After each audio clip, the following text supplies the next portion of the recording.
దేవకీదేవిని కారాగారమునందుంచాడు. కృష్ణ పరమాత్మ లోపల పెరుగుతున్నారు. నిజంగా కృష్ణావతారం ఆవిర్భవించేటటువంటి సమయం ఆసన్నమవుతోంది. ఇక్కడ కంసుడి పరిస్థితి మహాదారుణంగా ఉంది. ఏ నిమిషానికి ఆ నిమిషమే భయం. ఒక రోజు అనుకున్నట్ట ఇంకా సుఖం లేదు, చంపేస్తాను, గొడవ వదిలిపోతుంది. నేను ఈ టెన్షన్ పడలేకపోతున్నాను, వీడు ఎప్పుడు పుట్టేస్తాడో, చంపేస్తాను దేవకీదేవిని అనుకున్నాడు. వెళ్ళాడు.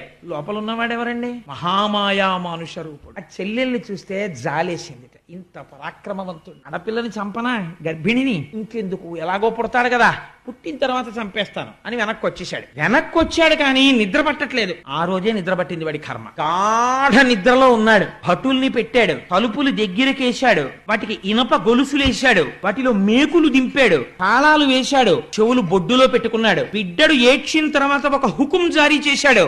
వేసిన తాళాలకి సీల్స్ వేస్తుంటాం ఇప్పుడు, అలా రాజముద్రలు సరిగ్గా ఉన్నాయో లేచొచ్చి చెప్పమని చెప్పాడు తాళాలకి. ఇంకా దారుణం ఏమిటో తెలుసా అండి? వసుదేవుడు ఏమైనా చేస్తాడేమో అని అనుమానంతో వసుదేవుడి కాళ్ళకి చేతులకి ఇనప సంకెళ్ళేశాడు, వేసి కూర్చోబెట్టాడు ఆ కారాగారంలో. ఎంత దారుణం అంటే ఆనాడు దేవకీ ప్రసవ సమయమునందు సహాయం చేసిన వారు లేరు, అంత బాధపడింది అతను. అటువంటి స్థితిలో అర్ధరాత్రి 12 గంటల వేళ జలధర దేహునాజాను చతుర్బాహు సరసీరుహక్షు విశాలవక్షు జారు గదా శంఖచక్ర పద్మ విలాసు కంఠ కౌస్తుభమణి కంతి భాను కమనీయ కటి సూత్ర కంకణ కేయూర శ్రీవత్సలాంఛనంచిత విహారు మరుకుండల ప్రభాయుత కుంతలలాటు వైఢూర్య మణిగణవర కిరీటు బాలు పూర్ణేందు రుచిజాలు భక్త లోకపాలు సుగుణాలవాలు కృపావిశాలు చూచి తిలకించి పులకించి చొజ్జమంది ఉబ్బి చెలరేగి వసుదేవుడు ఉత్సహించే. మహానుభావుడు శ్రీమన్నారాయణుడు ఆవిర్భవించాడు పసిపిల్లవాడి రూపంలో. ఒక్కసారి ధ్యానం చేసి నమస్కరించుకోండి.